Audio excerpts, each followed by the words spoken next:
Está entrando no ar o programa A Voz de Campos. A Voz de Campos. Direto dos estúdios da Rede Aurora de Comunicação para todo o Brasil e o mundo. Programa A Voz de Campos. Jornalismo, debates, entrevistas, utilidade pública e muito mais. O maior canal de atualização entre você e a informação. Faça sua reclamação, sugestão, opinião. Solicite as melhorias do seu bairro e da sua cidade. Está no ar o programa A Voz de Campos, feito com interatividade. E você é a prioridade. Já deu tudo certo. Já deu tudo certo, em nome de Jesus. Eu compartilhando e comemorando meus 4 anos de TV Aurora. Consegui aqui trazer um grupo esplêndido. Nós temos trago aqui pessoas assim inteligentíssimas, pessoas brilhantes. E hoje nós estamos com pessoas brilhantes aqui da comunicação, do jornalismo. Liga aí, Frânio Abreu, porque eu não posso dizer que você é o melhor, não. Se eu falar, vai ficar estreito pra mim. Mas eu posso dizer que entre dois é um dos melhores que eu conheço. Vou colocar aí o Frânio Abreu junto, meu amigo todo dia. Meu amigo, Frânio. Paulo Renato está aqui com a gente, Paulo Renato Porto, né? Vamos conversar bastante hoje. Já começou a esquentar a nossa live aqui, falando sobre a questão do americano, falando sobre a questão do Goitacás, Odisseia aqui sobre todos os assuntos, né? A diretora aqui do PT, presidente do PT em Campos, é vice-presidente. Eu sou presidenta do PT Campos e da executiva estadual do PT. E mais tantos segmentos sociais que nós sabemos, conhecemos, né, Odisseia. Quem não conhece, né? Quem nunca ouviu falar de Odisseia? Meu amigo, nosso amigo Eduardo Peixoto. Sabe, Odisseia, quando eu entrei no movimento sindical, o primeiro dia lá, tava todo mundo, você lembra? Eu acho que tem uns 30, 40 anos, no movimento sindical, no movimento das 30 horas, Eduardo tava ali. Uma grande... Foi quando nós começamos as 30 horas da enfermagem. Eu lembro do doutor Lenício Cordeiro, Eduardo estava lá, tinha o doutor Luiz Carlos Cel, o pessoal da Frente Ampla, né, o pessoal da educação. Isso. Então é um povo que está nos segmentos de Campos, né? Sim. Campos não é uma cidade que não se fez durante o tempo, não é mesmo? Boa tarde para vocês. Vou cumprimentar primeiro o Eduardo, vamos começar da ponta lá? E você fica à vontade, por favor, intervenha com suas perguntas, com suas colocações, porque é você o profissional da comunicação que está aqui na mesa nesse dia, tá bom? Você fica à vontade, obrigado. Paulo Renato, para intervenção, você fica à vontade para os comentários. Certeza. Boa tarde, Eduardo, fica à vontade. Roseni, boa tarde, os ouvintes da Rádio Aurora. É um prazer. Dá uma mexida aí no microfone um pouco aí. É um prazer estar aqui com você. Eu acho que programas como esse é fundamental para a gente discutir a nossa cidade, né? E ela precisa de muita conversa e muita discussão para que a população dessa cidade tenha um acolhimento melhor, uma gentileza. A gente vê muito a população sendo maltratada, né? Infelizmente, isso a gente não fala porque nós somos uma cidade rica, na verdade, né? Então, é preciso conversar. Eu acho que o diálogo e a conversa é a melhor maneira da gente chamar a atenção dos problemas e buscar caminhos para a solução. Muito bom, Eduardo, professor universitário, movimento sindical, movimento estudantil. Eduardo, como é que é? Você aposentou? Hoje você acompanha-se mais a Odisseia? Fala um pouco. Eu me aposentei e não fiquei em depressão. Eu tinha muita coisa para fazer. Eu peguei a minha biblioteca e tô lendo meus livros que eu comprei. Como a gente, normalmente, quem gosta de livro faz isso, compra e deixa. Não tem tempo de ler porque está trabalhando, né? Estou lendo meus livros, selecionando e lendo, estou ajudando a Odisseia. E hoje eu estou começando a fazer um estudo sobre o teatro do oprimido e Augusto Boal junto com o Paulo Freire, que é na parte da pedagogia. E legal. Eu tô muito empenhado nisso, porque eu tô vendo que uma das maneiras que a gente pode utilizar, das estratégias que a gente pode utilizar é utilizar o teatro do oprimido para chamar a atenção da população, né, para alienação que é profunda no momento em que a gente vive, né? Enfim, para fazer com que as pessoas abram suas cabeças e percebam, né? Hoje em dia, para mim, o grande problema é o seguinte: as pessoas terem discernimento para perceber o que é verdade e o que é mentira. Porque a mentira rola tão assim, de uma maneira tão banal, que tudo que muitas vezes ela se torna uma verdade, porque um monte de gente repetindo, mas ela continua sendo mentira. Então, eu acho que esses mecanismos, né, a pedagogia e o teatro, ela pode ajudar a romper isso aí devagarzinho, coisa muito lenta, porque mexer na cabeça das pessoas não é uma coisa que se faz com rapidez. Algumas coisas são consolidadas, mas de qualquer maneira eu estou me empenhando nisso, estou fazendo um estudo mais aprofundado sobre isso. Muito legal, né? Vamos falar mais, né, Paulo, sobre o teatro do oprimido. Bem, nós temos uma mulher política na mesa, né? Vamos aí nos reverenciar, que é a Odisseia Peixoto, que eu, pessoalmente, considero a Odisseia uma mulher da política, uma mulher de experiência, que andou aí na terra, no Brasil, né, Odisseia? Andou no Brasil aí, falando aí, trabalhando no Ministério da Mulher, né? Acumulou bastante experiência. Odisseia, seja bem-vinda ao nosso programa. Sei que você é uma mulher que tem muita informação para passar para nós. Obrigada, Rosenil. Queria aqui cumprimentar o Paulo Renato. Já tive a oportunidade de ser entrevistada por você várias vezes, né? E assim, você tem uma característica muito interessante, que é exatamente transformar as nossas palavras em o que foi exatamente o que a gente quis expressar, né? Porque muitas das vezes nem tudo que a gente fala é reproduzido de uma forma fidedigna. E você tem essa capacidade. Obrigado. Eu sempre percebi isso, e isso é muito importante, porque quem é entrevistado se sente segura, né? E eu sempre me senti segura ao ser entrevistada por você, porque eu sabia que tudo que eu tinha falado ia ser colocado da forma fidedigna. Obrigado. E isso é muito importante para um jornalismo, né, que é um jornalista sério e comprometido, né, com a arte de transmitir, né, de se comunicar, né? Eduardo Peixoto, meu companheiro de mais de 25 anos, né? Tem Eduarda, né? Tem Eduarda. Tem a nossa anos? Maria Eduarda, com 24 já? anos, né? Meu já está Deus. Fazendo serviço, ciências sociais, já se formou, agora está no mestrado, né? E está seguindo os passos da mãe. Vai ter uma exatamente, muito interessante. Ela tem os questionamentos, né? A forma de ser, então conseguimos educá-la bem. E é o companheiro, né? Fundador do CEP, fundador do PT, então não poderia ser diferente essa nossa união de mais de 25 anos e estarmos juntos nessa trilha, né, por um mundo melhor, por uma sociedade mais justa, que é isso que nos move e nos dá. Nós temos como missão, né?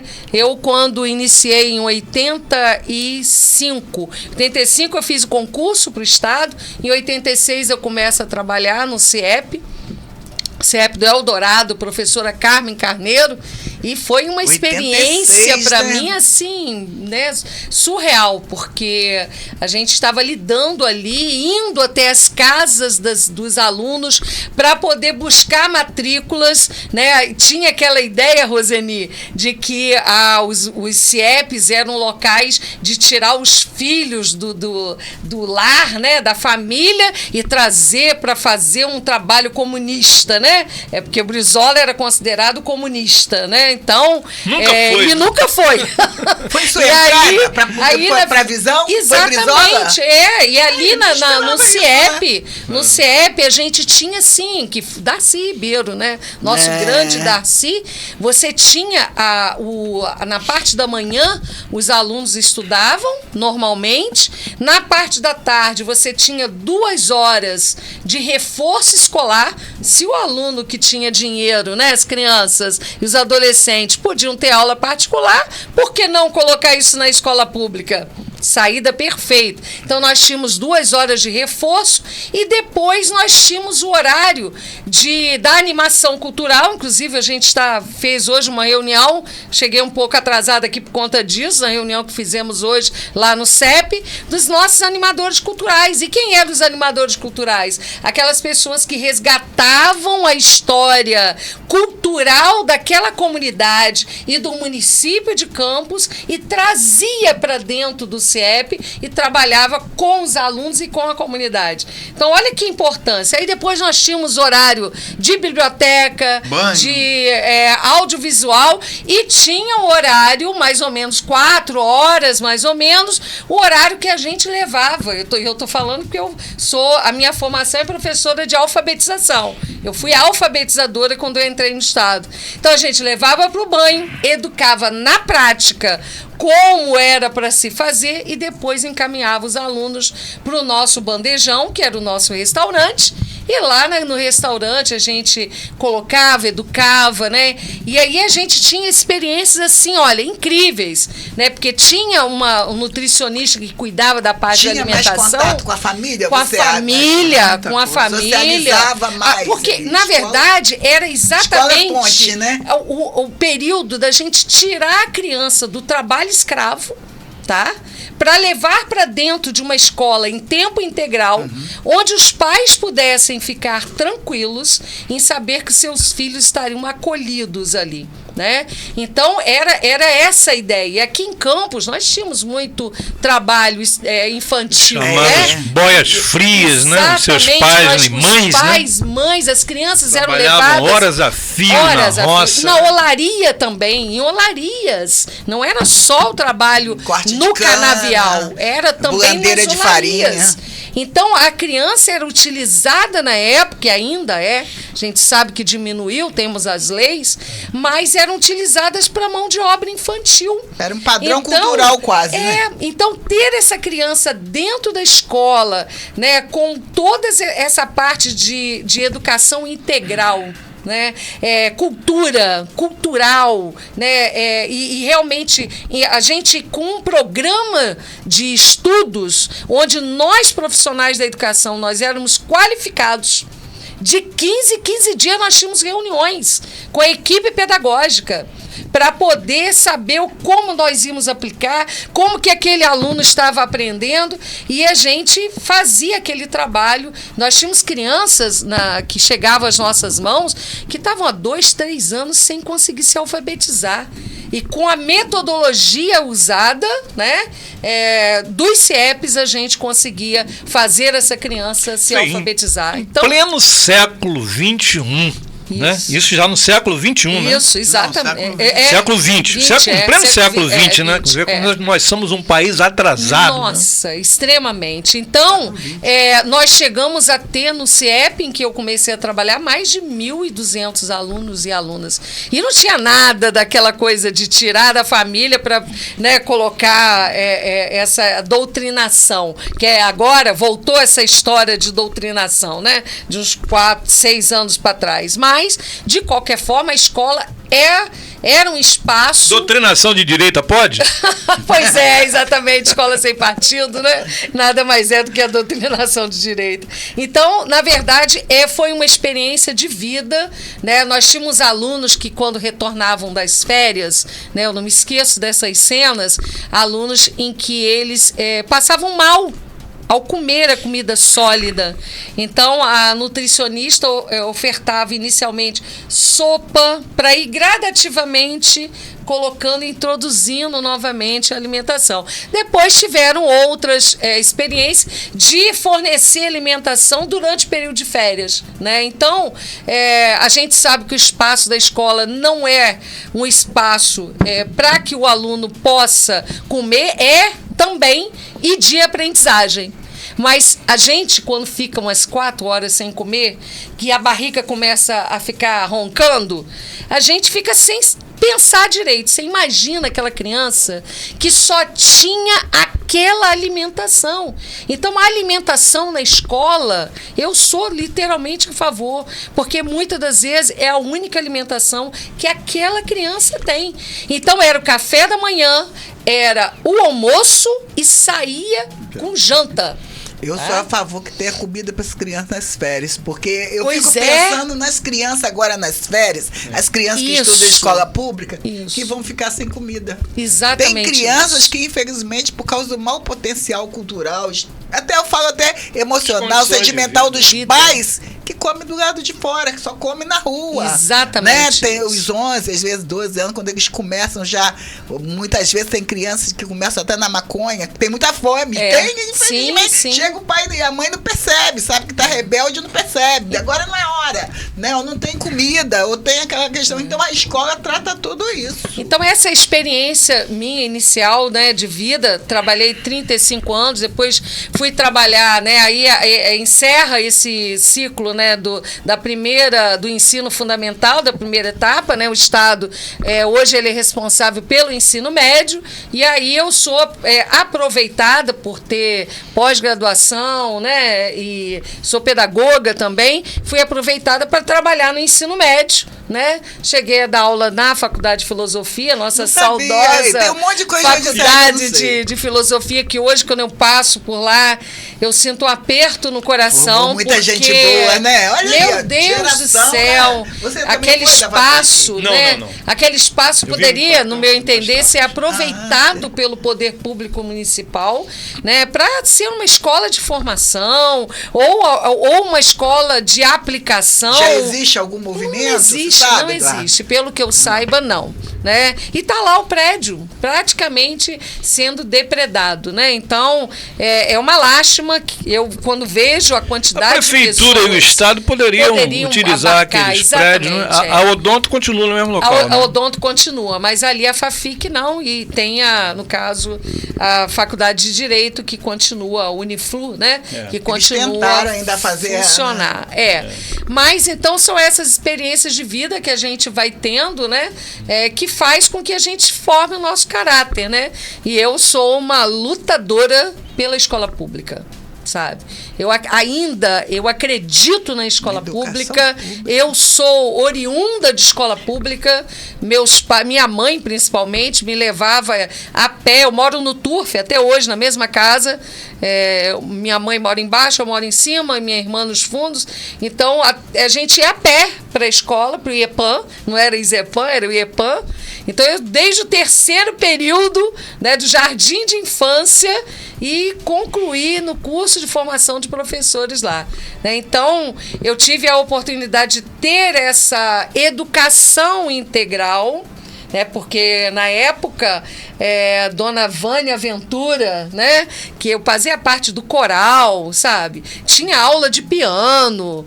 Então era uma realidade. Naquela né? época tinha educação artística, né? Educação artística. Então, era assim uma forma da gente ter essa visão de escola em tempo integral, escola com uma visão mais humanística, né? Vamos dizer assim. Então, eu acho que essa experiência de vida a gente carrega, e quando a gente é professora de escola pública e luta, no caso depois eu militei também no CEP, né? Ainda milito, né? Apesar de não estar mais na direção, né? Mas a gente acaba nunca deixando de lado essa trajetória e lutar pela qualificação, né, pela categoria, pelos direitos trabalhistas, né? E vamos continuar lutando sempre, não tem jeito. E isso aí são muitos anos. Acho que eu entrei para a saúde acho que uns 2 ou 3 anos antes. Eu entrei em 81, você entrou em 86 na educação. É muitos anos e muita oportunidade também, não? Muita coisa. Muita oportunidade. E aí você se torna o que você quer que a sociedade seja. Exatamente. Sai. Né? E nós temos aqui também o Paulo Renato. O Instagram tá pipocando ali. Vamos dar uma olhada. Paulo Renato, você está entrando agora aí para nossas mídias sociais ali. Então o pessoal tá aí ligado aí, a Graziele, Juruna é da Barra Não, é de São Paulo. A Jurina é de São Paulo. Acompanha aqui com a gente. A Ilse Rangel, a Priscila, o Charles Guerreiro. Tá olhando aí. A Fernanda Gomes. Fernanda Gomes é lá do Lebré, né, participando conosco aqui, né, Gui? Olha, Fernanda falando, a Fafi que faz muita falta. Na época eu sempre quis cursar jornalismo lá. A Fernanda do serviço social lá do Lebré. A Luta tá ali, entrou. A Emília Medeiros está acompanhando com a gente também, lá do Facebook. Olha lá, ó. Odisseia, minha vizinha do Turf. Parabéns pelo programa. Legal. A Emília agora, ela tá lá no Imperial. Eu vou tomando ciência aí do povo aí, né, já conhecendo aí as pessoas que vão participando. E você, aposentou? Como é que é? Vai entrar agora pra parte informática? A gente tava no papo americano, Goitacazes. Gente, olha, eu tô assim, ó, porque eu sou Goitacazes. Tá verdinho difícil, né? aqui. O azul tá verdinho aqui. Tá complicado, né, Roseni? É isso aí. Eu posso perguntar alguma coisa? Fica à vontade. O jornalista aqui é você. Foi um prazer primeiro, né, em ser convidado por você, Roseni. Tô feliz, aberto. Conheço você do movimento sindical, né, batalhando aí pelo pessoal da enfermagem. E agora você fazendo sua faculdade, sempre procurando progredir, evoluir e ajudar as pessoas, né? Que a essência do ser humano é essa aí, né? Mas eu perguntaria aí a Odisseia, né? Eu acho muito, a Odisseia e o Eduardo, né? Eu acho uma quadra a que nós estamos atravessando de difícil descrição. É difícil você definir o que nós estamos vivendo hoje, né? A mentira se tornando ferramenta de atuação política, né? Isso. Eu acho que só os historiadores do futuro, os cientistas sociais, os especialistas no comportamento, é que terão um farto material, né, para destrinchar essa triste quadra que nós estamos vivendo. Hoje nós nos deparamos numa situação tão difícil que é a situação do professor na sala de aula, né? Como vocês têm enfrentado, por exemplo, no Rio de Janeiro, né? É uma situação complicada que os alunos quase que em determinadas comunidades não tem aulas, né?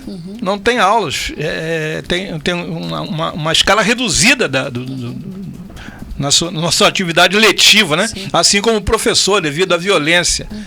Essa situação chegou ao interior? Quer falar primeiro? Você? Depois eu falo. Ela chega de várias maneiras, de várias formas. Né? Existe uma forma que é aquela... Porque quando a gente fala de violência, a gente só imagina aquela violência em que você vê sangue, né? Um instrumento de agredir o outro e tal. Mas existe uma violência, essa violência, a escola ainda, né, essa violência mais física, vamos dizer assim, a escola ainda não foi invadida por esse tipo de violência, ainda não.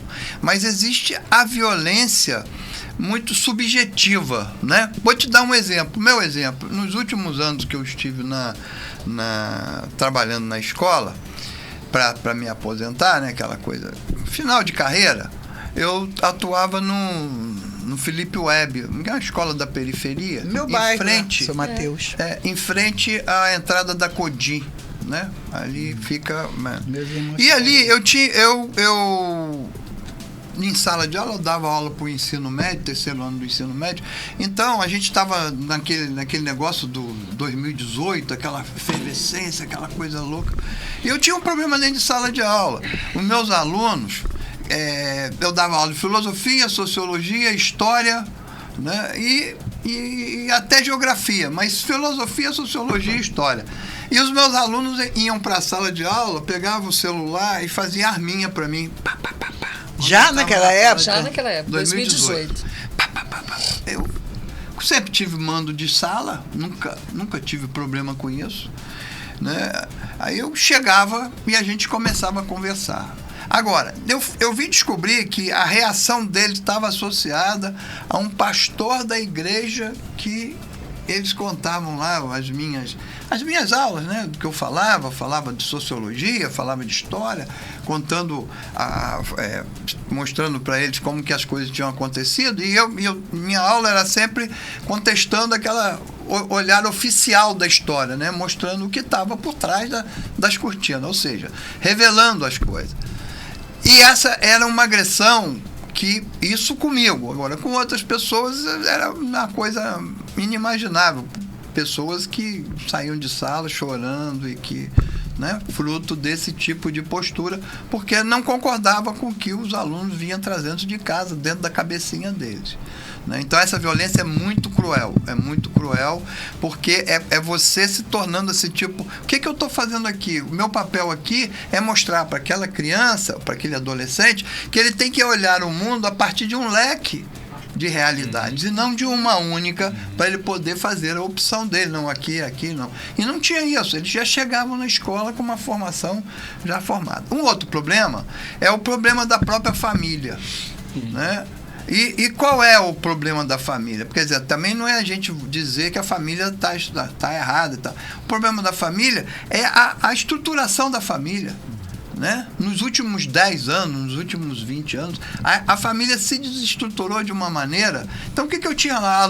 Tinha, às vezes, na minha sala, alunos, irmãos ou primos, que eles viviam com os avós. Uma senhora idosa levava eles, assim, você percebia uma pessoa que, cansada da vida, trabalhou muito, né? Todos eles sob a responsabilidade dela. Então, essa desorganização da família, que as filhas tinham os filhos, deixavam com a mãe, né, uma pessoa cuidava. Então, essa desestruturação da família afetou muito, porque a criança passa a não ter acesso àquelas coisas básicas que você tem de educação, né? Respeite o mais velho, respeite isso, respeite aquilo. Quando estiver no ônibus, você dá o lugar para a pessoa mais idosa. Então, essas coisas também, dessa desorganização da estrutura familiar, também reflete diretamente dentro da escola. Então, esse tipo de violência, ela continua existindo, eu acredito que sim, porque a incidência disso vem se dando cada vez de forma mais veemente. Aqui, né, porque em algumas comunidades, às vezes você tem até problemas assim, a disputa do tráfico e tal. Mas eu vivi rivais, né? Isso. Ali eu vivi lá uma experiência que nunca a gente teve esse tipo de coisa. Fiquei lá uns 7 anos, 8 anos. E nunca a gente teve esse tipo de coisa. Eu acho que isso ocorre muito no Rio de Janeiro, né? Pela aglomeração, pela geografia, né? Tá tudo ali, um em cima, outro embaixo, e ali, aqui. Então isso existe. Mas isso é um fato dentro da escola. Tanto a violência, né, física, né, quanto a violência, que é uma violência mais psicológica. Mais psico no campo do... Eu acho que duas coisas que nós não fizemos o dever de casa nesse país, que impediu que esse país avançasse, é a educação, a falta de um projeto de educação para educação em tempo integral, que isso é uma coisa banal não, uma coisa comum em qualquer país desenvolvido, né? Educação em tempo integral, escola em tempo integral, saúde, esporte, cultura, enfim. E um projeto de reforma agrária, né, que foi abortado no golpe militar de 1964. Né?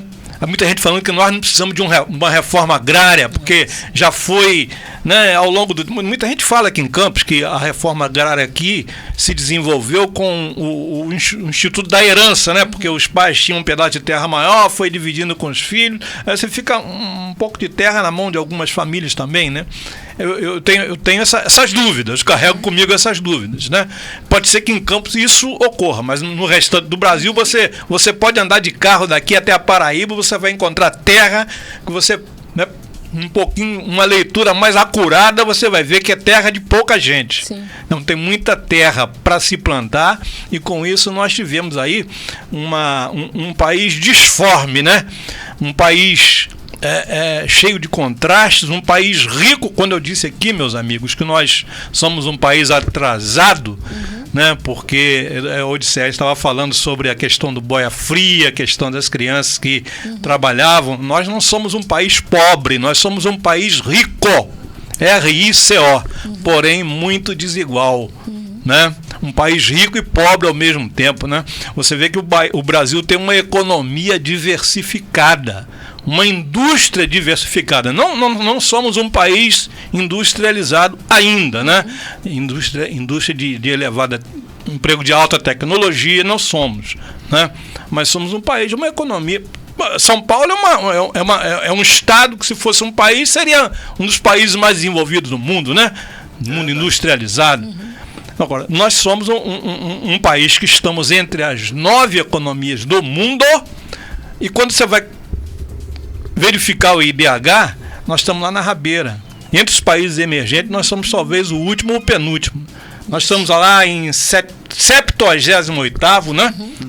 Então é por aí.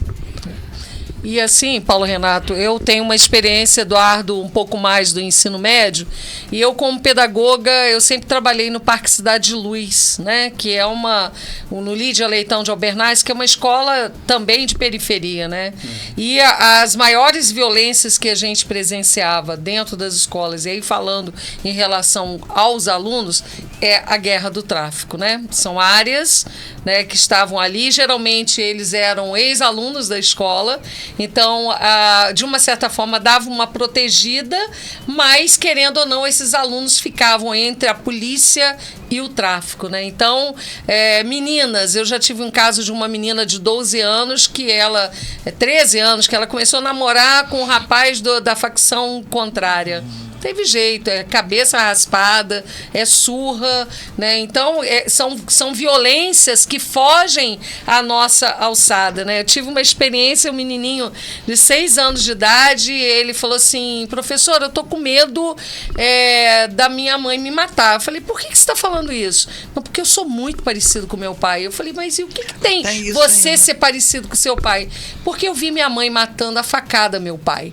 E se ela vai sair agora da cadeia. Então, ela pode me matar, porque eu sou muito parecido com meu pai. Então, são realidades, né? Realidades, assim, que a gente vivencia dentro de uma escola pública, né? E além do que a gente tem que lidar, né? Com a questão de falta de estrutura, né? Muitas das vezes da própria escola, né? Turmas superlotadas e ter que dar conta. A escola ainda não alcança essa discussão. Não alcança. Né? Ainda tem que acompanhar ainda o sistema online, a globalização. Exatamente. A cabeça das crianças lá na frente. A escola não está se atualizando. Fora a questão, né, do dia a dia mesmo, dessa violência que eles sofrem do lado de fora, né, e que muitas das vezes trazem para dentro das salas de aula, ou em forma de meninos e crianças isoladas, quietinhas, amuadas no canto, a alunos rebeldes que querem quebrar tudo, que querem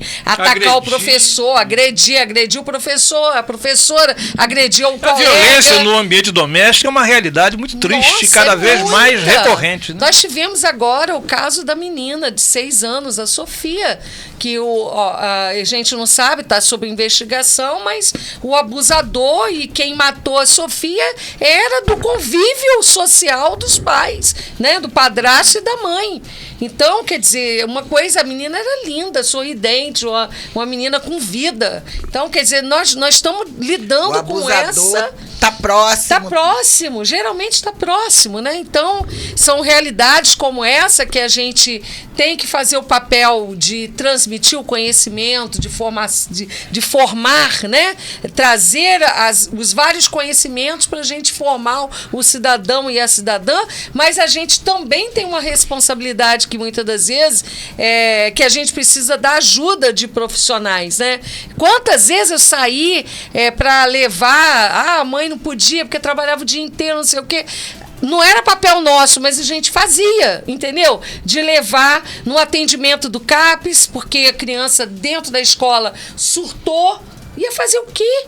A mãe não vinha, senão ela podia ser desempregada. Não tinha jeito, botava dentro do carro e ia. né? Então essa, muitas das vezes, é a questão da escola conhece, que ninguém discute, conhece, ninguém fala nada. Ninguém conhece. Ninguém conhece a realidade que é dentro da escola, que nós, professores, por exemplo, trabalhávamos de manhã e de tarde, que no intervalo a gente se alimentava ali no refeitório, junto com os alunos, para pegar o turno de 13 horas da tarde, a gente deitava, muitas das vezes ali no refeitório, naqueles bancos do refeitório, para tirar um cochilinho para a gente poder depois pegar pique e 1h da tarde uma aula pegar... prática de sociologia, né? O dia a dia do professor, né? Não, a escola é um poço, né? Tudo que tem dentro da sociedade se reflete dentro da escola. Quando a criança está sendo principalmente alfabetizada e ela para de se alfabetizar, aí você vai, pergunta, e o professor tem que ter esse momento, como o Eduardo falou, né? Não é imposição da autoridade dele, do autoritarismo, é da autoridade, né? E aí você chama o aluno, conversa com ele, aí você vai entender, ou ele está sofrendo um abuso dentro de casa, ou é o padrasto, ou é o próprio pai, entendeu? E aí você vai vendo e tem que agir, tem que chamar o conselho tutelar. Emocional. Não tem como. As escolas têm essa realidade do conselho dentro? Pois é, não, a ronda escolar, ela faz um papel, apesar de ser pouca gente, é muito, muito pequeno, porque é um número imenso de escolas. Estou falando de 234 entre escolas e creches em Campos, da rede municipal, fora da rede estadual, tá? Então, a ronda escolar ainda é muito reduzida, mas eles fazem um papel de prevenção que é muito interessante, né? Então, o conselho tutelar também buscando ajuda, não um conselho tutelar dentro de uma visão de punição, né? Porque às vezes algumas mães e algumas pessoas falam assim, se você não agir dessa forma, vou chamar o conselho tutelar. Não é num aspecto punitivo. O conselho tutelar tem que ser visto pelos profissionais, né? Isso, como parceiro, para a gente poder sair daquela situação, né, que a gente está enfrentando ali. Então, são meninas que fogem de casa com um namoradinho, e aí a gente vai ver, aí chama, é tudo. Essa coisa da escola do precoce, né? Eu tenho uma amiga, tá e constantemente o trabalho de conscientização comigo, é que a gente tem que fazer. Ela trabalha numa escola, então eu vivo essa rotina com ela, que às vezes ela chega e fala assim, hoje foi um tumulto, e hoje teve isso, e hoje teve aquilo. Eu falo assim, são as questões que as crianças vivem na realidade delas e transmitem dentro da escola. Ainda tem isso. Elas vêm dentro de uma realidade onde o pai e a mãe, Eduardo, muitas vezes são cegos. Sim. Né? Eles não conseguem ver o que está acontecendo. A criança chega, dá chute, bate na parede. Isso. E não sabe o que está acontecendo. Eu, às vezes, vejo famílias que isso acontece. Sim. A criança com 12 anos já está transformada dentro de casa. E o avô, a avó, que é de outra geração, não consegue entender o que já entrou na vida daquela criança. Olha, e esse aluno que eu levei... E esses meninos de 3, 4 anos... Isso. Que já são serviciados e abusados. Exatamente. Muitas vezes por um padrasto. Isso. Muitas vezes... Isso acontece. É muito mais natural do que a gente imagina. A gente fala com a mãe, conversa com a mãe, orienta. Esse aluno que eu levei no CAPES, ele fez o tratamento. Uma vez eu estava indo com o Eduardo a Rio das Ostras, parei para colocar o combustível no carro. Ele virou para mim, professora, eu olhei, um rapaz já... A senhora não está lembrada de mim, mas eu sou fulano, o nome dele, quer dizer, ele grande, né? E hoje eu estou trabalhando como mecânico aqui, não sei o quê, ou seja, seguiu em frente a vida dele, estava com a profissão, entendeu? Ganhando o dinheiro dele. Então, são essas satisfações que nós, profissionais da educação, também temos, né, de lidar com a escola, né? Agora, uma outra violência que a gente não pode deixar de falar é sobre o bullying. Né? Que é uma coisa muito séria. Nós estamos vendo muitos casos de espectros de autismo, né, dentro da escola. Tivemos casos aí, inclusive, de crianças, outros adolescentes que bateram e levaram o menino à morte, né? Nós vimos recente um caso sobre esse. E a gente precisa estar preparado e fazer um trabalho de conscientização. Quer dizer, essa inclusão, ela não pode ser só no papel. Ela tem que ter projetos e realmente um trabalho junto na escola, família, com os profissionais, família e os alunos. E ainda que a tem gente que agregar possa... ainda toda essa mudança. Assim. Toda essa Vou fazer mudança. uma Eu intervençãozinha esqueci. rapidinho, só rapidinho aqui. Nós estamos falando pra não, caramba, pode né? falar, fica à vontade. Você também, ó, entra aí. E o Rodrigo de Custodópolis está aí. Um abraço para Rodrigo acompanhando. E a Lê Rocha, se eu não me engano, é de São Paulo, acompanha a gente aqui. Sabe o que é? Às vezes eu tô aqui olhando o telefone e olhando os recados aqui também. E compartilhando. Aí entrei no grupo da família. Eduardo tá falando do São Mateus. Entrei no grupo, olhei a data, hoje é dia 11. Ontem foi aniversário do meu irmão. Meu irmão é um grande exemplo da comunidade. Meu irmão foi criado nas ruas do São Mateus. Nas ruas. Então, o irmão foi criado aqui pelo centro, dormiu até ali. E meu irmão foi criado na rua do São Mateus. Ele é um comerciante em Guarulhos, muito querido. Eu nunca soube que meu irmão usou uma droga, que ele bebeu, que ele fumou. Nunca. Às vezes ficava até 7 horas na casa do vizinho, o vizinho levava lá em casa. E foi criado ali. Estudou no FEGS, estudou não sei aonde. Tem aí o comércio dele, né? Tem as oficinas dele, tem as casas dele. Então, criou aí os filhos. Então, tem essa dinâmica também, né? Nós temos também a outra geração aí que veio. Sempre tem um aí que passa aí pela cadeia. Cada família tem, porque a gente vem das comunidades, né? É difícil, não há. Então, eu quero parabenizar meu irmão pelos 54 anos, que é de legal. 70, né? 70 e 54, nasceu na Copa de 70, no dia de jogo. Né? Meu irmão, quero parabenizar Naldinho aí, que Deus abençoe e continue abençoando sua vida, né? Com toda a sorte aí de bênção, né? Fazendo a média, porque hoje dia 11, aniversário foi ontem, eu fiquei vigiando pra não esquecer. Esqueci. Né? Mas é assim mesmo. Olhei aqui a família toda, um abraço. Então fica aí parabenizando pela vida, perfeito, né? com certeza. Porque soube aproveitar a bênção da vida, né? Quantos não estão olhando para a essência da vida, que é muito mais do que nós ficarmos presos no nosso próprio emocional, sim, né? Perfeito. Olha aí, Paulo Renato aposentando, Odisseia nas empreitadas políticas. Eu queria perguntar uma coisa em cima do que você está falando, perguntar para o Paulo Renato. Nós temos as pessoas que discutem isso, colocam nas pautas políticas esse tipo de assunto que nós estamos conversando aqui? Dificilmente. Vamos em breve. Dificilmente. Eu esqueci de um dado. Preparadas? Né, em relação à questão quando nós falamos da ausência da reforma agrária e da escola pública integral, né? Mas esqueci de um dado, né? É preciso, concomitantemente, a construção de prédios e uma política que o professor seja valorizado. Sim. Né?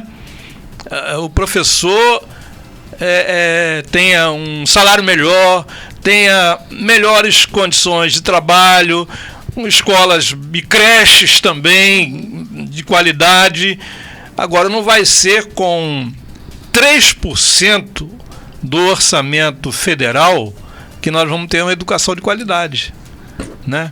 Se os financistas deixarem, o sistema financeiro deixar, como nós estávamos discutindo lá fora, né, Eduardo? Nós vamos ter uma educação de qualidade.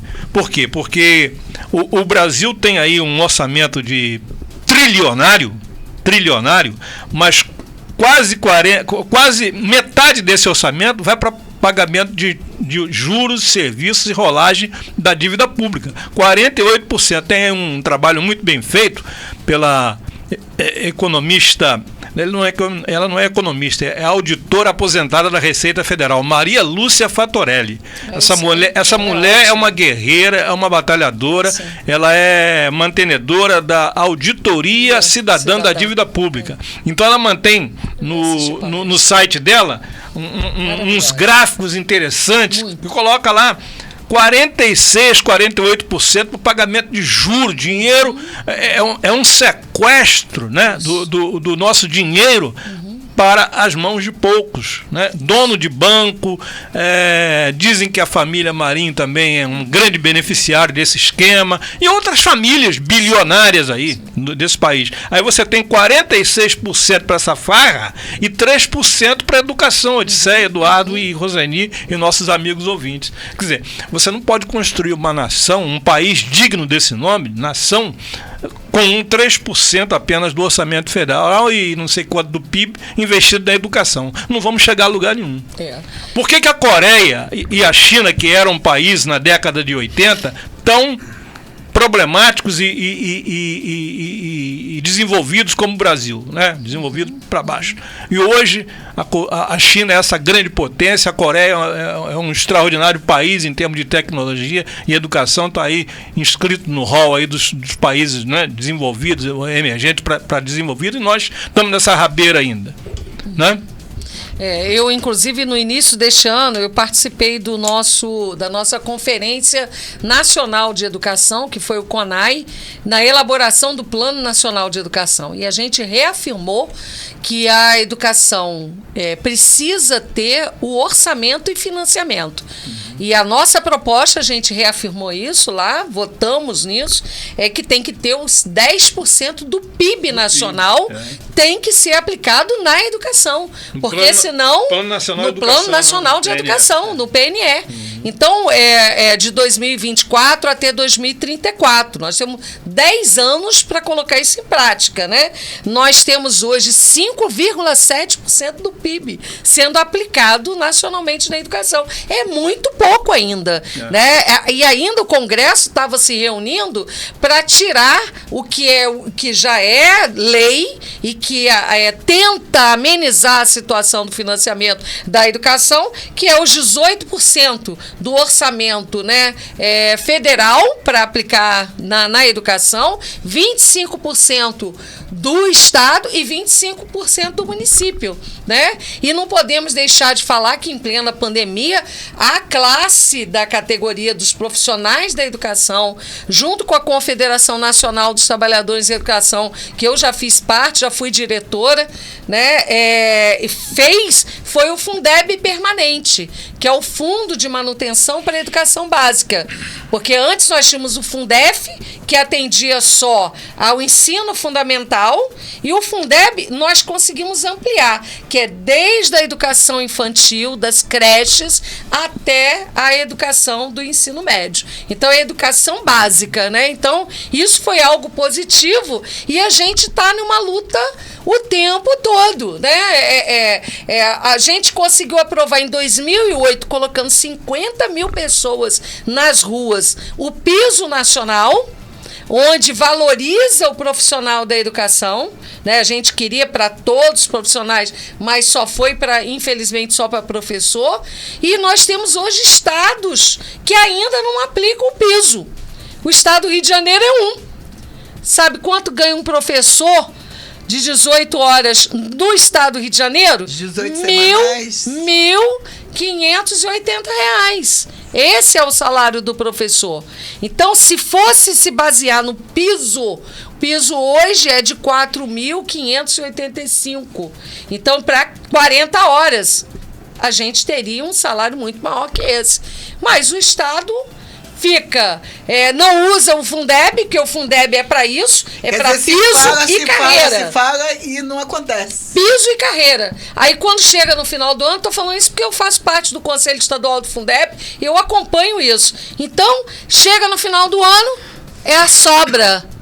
Porque aí a gente fiscaliza, tá lá a sobra, fica rateando esse abono junto aos professores. E não pode ser isso. O que tem que ser a valorização, como você estava falando, da carreira, né? É o piso nacional no nível 1 e plano de carreira sendo cumprido. Então, aí sim, a gente vai ter que ter... É uma rede, né? É estrutura nas escolas, né? Equipe trabalhando nas escolas, são os profissionais da educação valorizados. Então, é toda uma rede, uma estrutura que a gente precisa ter. Eu não queria deixar de falar sobre a questão da reforma agrária, que é uma coisa que me deixa assim muito... Eu sou uma... entusiasta, né? A gente, Eduardo também, a gente vem acompanhando o movimento Sem Terra no município de Campos há bastante tempo, né? Desde a ocupação, nós temos aqui o Zumbi 1, 2, 3, 4, o 5 fica em São Francisco, nós temos a comunidade lá de Ilha Grande, o Che Guevara, Dandara, ou seja, acho que talvez aqui seja a concentração dos maiores assentamentos que nós temos, né? Agora nós temos um acampamento, o 15 de abril, que está ali no Josué de Castro, né, na área social do Josué de Castro. Nós temos em Cambaíba, né, o Cícero Guedes, que está lá, que já foi liberado. Agora, nós temos no município de Campos 92 escolas, dessas 234 entre creches e escolas, que são ou do campo na área rural, 92. E a gente deveria ter um olhar, no meu entender, muito mais voltado realmente com a pedagogia do campo, ou seja, um aprendizado em que leve a este aluno, a esse adolescente, a se fixar no campo, a dar pertencimento, ele se sentir pertencente ao campo na produção, né, para que ele não aprender procure a atuar no próprio pois meio. para ele não procure vir para a cidade grande em busca de emprego. Não, ele gostar da terra e ter instrução e orientação com este olhar, né? Infelizmente, eu não vejo, nós conseguimos, eu faço parte também do Conselho Municipal de Educação, nós conseguimos uma época colocar isso no currículo nosso daqui, né? Na grade curricular, a educação do campo. Mas a gente percebe que ainda falta muito para tirar isso do papel. Visitando, olha, ali no Zumbi 2... Vem de encontro que Paulo Renato isso que você falou estava falando. Atraso. Do atraso. Que é quando no atrasa Zumbi tudo, 2, nós temos a tudo. escola Carlos Chagas, que é uma escola que a diretora de lá, ela busca de todas as formas dentro dessa concepção da educação do campo. Mas ela não tem a caneta na mão, ela precisa de recursos, né? Precisa de estrutura na escola dela para acolher, inclusive a educação de jovens e adultos, porque tem isso também. Ali o certo é nessas escolas, aí bom, no Zumbi 3 nós temos uma outra escola, a Guiomar, também numa escola do campo. Aí você tem o Zumbi 4, que não tem escola nenhuma. E as crianças vêm com ônibus escolar para poder ir para essas localidades. Ainda mas tem ele questão do estuda até o acesso, 5º ano só. E aí? E depois? Como é que fica? Vai ter que vir para a cidade, entendeu?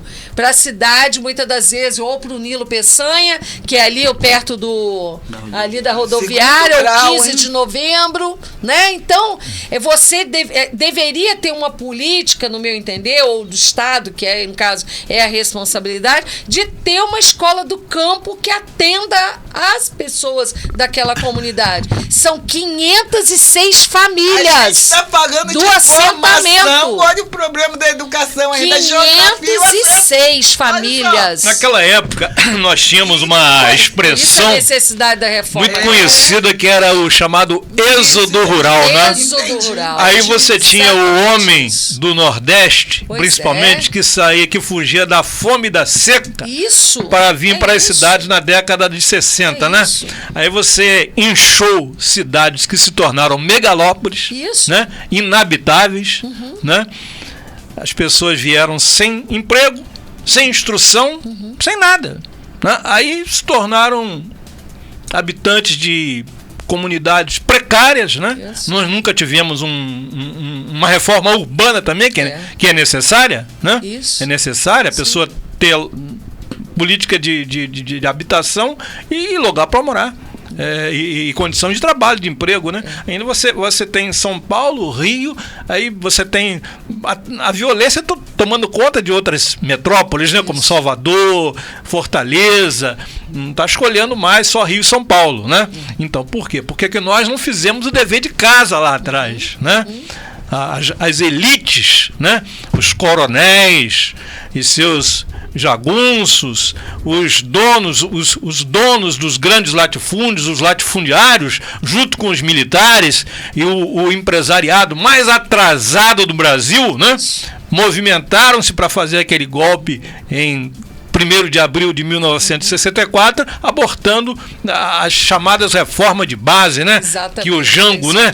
Tão lindamente sonhou, e nós somos hoje um país rico e ao mesmo tempo pobre e miserável.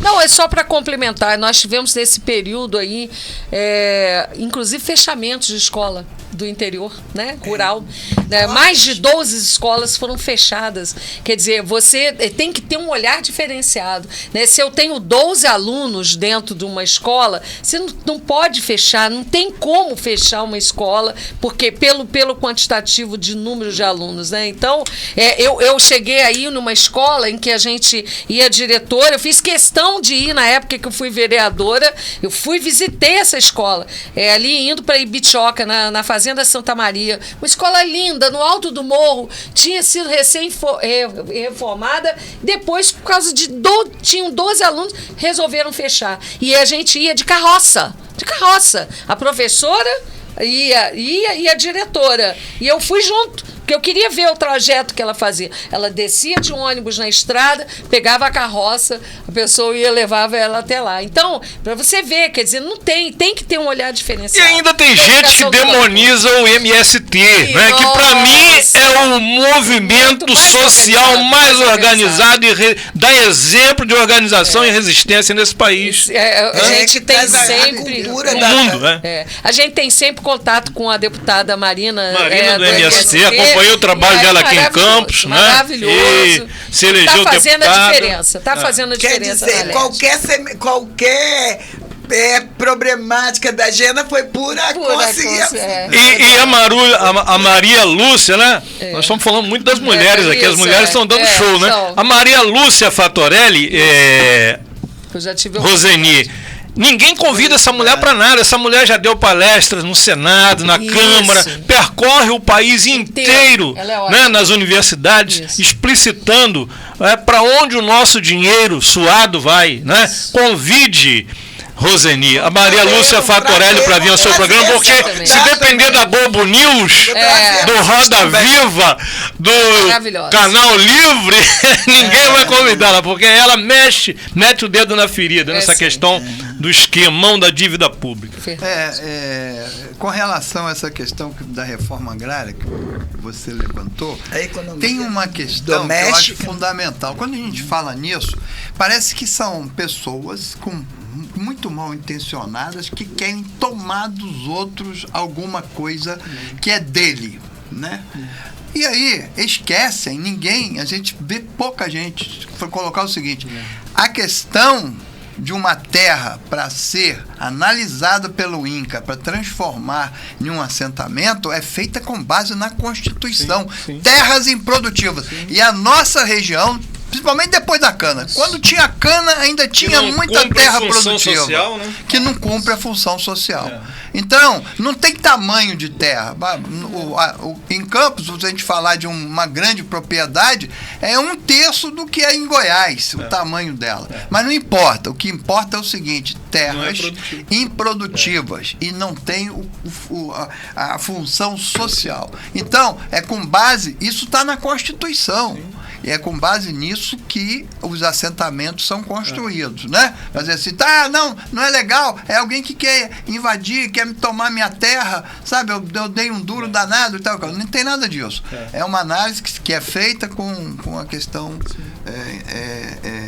com base na Constituição. Então, é bom sempre lembrar, porque aqueles espírito de pouco que quer ficar, sabe? Levantando polêmica e inventando história a respeito dessas questões. Os arautos do atraso. É verdade, é verdade. E a questão desses movimentos, né? Trouxe a cultura do plantar, da economia, da agricultura, né, das feiras, né, do cultivo familiar, da economia doméstica. Da agricultura familiar. Uma coisa que a gente fica espantada é que tem o PNA. Eu sou fã da Marina. Feirinha da Roça. Feirinha também, da Marina também. A gente tem o programa de alimentação em que tá lá na lei. 30% no mínimo né, da merenda escolar deverá ser comprada pela agricultura familiar. Independentemente de licitação. Campos não tem, o processo de abertura de edital e tudo mais. Campos não tem. Por que não tem? Porque não tem um investimento. Porque também tem isso, não basta ter só a reforma agrária. Ter vontade política, Você tem que ter também um investimento na agricultura familiar para que eles possam produzir e esse alimento ser comprado pela prefeitura para a alimentação nas escolas, nos presídios do Estado. Então, nós tínhamos nossos pequenos agricultores aqui que vendiam ali para o lado São João da Barra, mas não conseguia vender aqui para Campos. Então, isso é algo também que a gente precisa sair do papel, né? E fazer valer a lei. Fazer valer a lei. Não adianta você dar título de propriedade se você não der um suporte, né? Não adianta. A gente acompanhou dá suporte ao Plano Safra, né? Do agronegócio, mas não dá para o assentado. Exatamente, para o assentado, né? Nós temos aqui o exemplo do nosso querido Cícero Guedes, né? Que foi assassinado. A sua família, que é o Matheus, ainda continua cuidando do sítio Brava Gente. Tá lá. Em produção, né? E vários outros, né? Então, mais ainda você percebe essa dificuldade do escoamento da produção, de compra, né, dos produtos da agricultura familiar. Por isso, eles vêm e vendem nas feirinhas para poder fazer o escoamento. Eu tive a oportunidade de voltar agora lá no assentamento do Zumbi. Até o Zumbi 2... até o 3, até a escola do Guiomar, refizeram o asfalto. Do Zumbi 3 pro 4, nossa, é buraco puro. É buraco puro. É que inviável. Entendeu? É inviável o escoamento da produção, sabe? Então, quer dizer, você tem que ter um investimento. Tem que ter o apoio local também. Hoje, vamos ver, eu não tenho como pesquisar aqui agora, o orçamento da agricultura do município de Campos. Você sabe? É muito pequeno. O orçamento? É muito pequeno. A gente dá para receber o secretário. Eu estava vendo, era menor do que seria investido na secretaria do governo, entendeu? Então, o Almir que está lá, que é um técnico, que é um cara bom, conheço ele. Ele é um cara correto, sabe? Técnico. Conheço. Mas muitas das vezes ele está amarrado. Está amarrado. Porque quando você não tem orçamento para você atuar, você precisa trabalhar, é um trabalho conjunto. E o município de Campos tem vocação para a agricultura. Entendeu? E precisa ter um investimento. E é um município de extensão territorial enorme. E nós estamos falando de um orçamento de 3 bi. Tem rios, tem lagoas. Exatamente. Nós estamos falando de um orçamento de 3 bi. Não é qualquer orçamento. É o maior orçamento da história desse município, né? Então, eu acho que a gente precisa cobrar, sim, também do poder público que a gente tenha o investimento em áreas prioritárias, né? Por isso, volto a falar na importância da questão do orçamento participativo, né? O orçamento participativo é um sonho de consumo de qualquer brasileiro, né? Exatamente. Porque através do orçamento participativo, você vê muita gente reclamar de que nós temos a audiência pública para discutir a LOA, o orçamento do município, mas não vai ninguém. Nós temos aí a audiência. Se você tiver o orçamento participativo, você estimula a participação comunitária na discussão não só da LOA, do orçamento, como da LDO, que ontem foi discutido e não deu ninguém. Ontem, hoje. Foi ontem, acho que foi ontem. Não deu quase ninguém. Passa em branco. Virou assim, algo assim, sabe, para inglês ver, né? Esse é um termo antigo, para inglês ver, ou seja, é só para aparência. Pro forma, né? É para cumprir o fazendo audiência que diz a lei orgânica e diferente a Constituição, né? Diferente da discussão de um orçamento, onde as lideranças comunitárias são eleitas para compor um conselho que vai analisar a situação, entendeu? É uma coisa que dá trabalho, dá. Mas é perfeito. Aí você o vai dizer, resultado disso é perfeito. Você vai dizer, não, mas eu não tive tempo. Mas, pô, aposentado, por exemplo, eu sinto falta do nosso Délcio. Né? Delcio, né? Delcio. Né? Aposentado tem tempo, né? Pô, vamos lá na Câmara discutir. Amaro Cruz, Amaro Cruz, participar.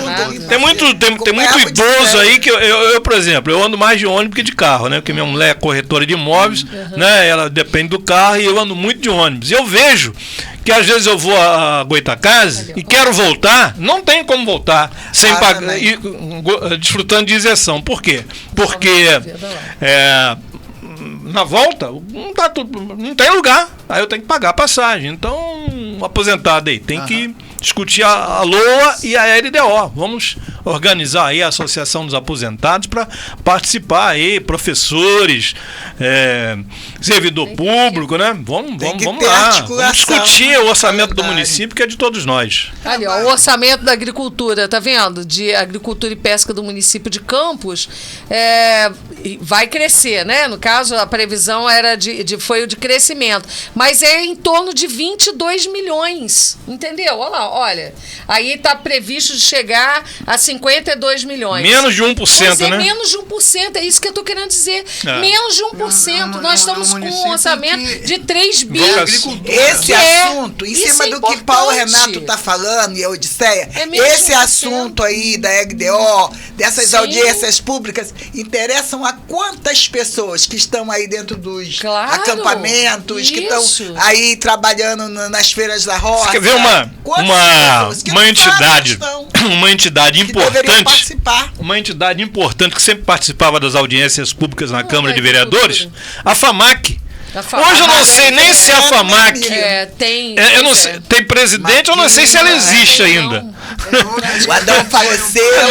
Adão Farias, teve um problema, né? Morreu. Me lembro do Adão. E teve um empenho aqui na questão da discussão do IPTU. Aquilo ali bombou. Esse dia eu encontrei com o Marquinhos Pedra, né? Que foi efetivo, muito efetivo na participação dele. E aí não tem como deixar de falar isso, entendeu? Hoje, por exemplo, nós estamos com a população, um orçamento de 3 bilhões, com cerca de mais de 235 mil famílias inscritas no Cade Único. Nós temos hoje quantos moradores? Entendeu o que eu estou querendo dizer? É um número muito grande de pessoas inscritas no Cade Único em contrapartida com a população que vive em Campos, né? Nós temos hoje moradores de rua ainda, assustadoramente.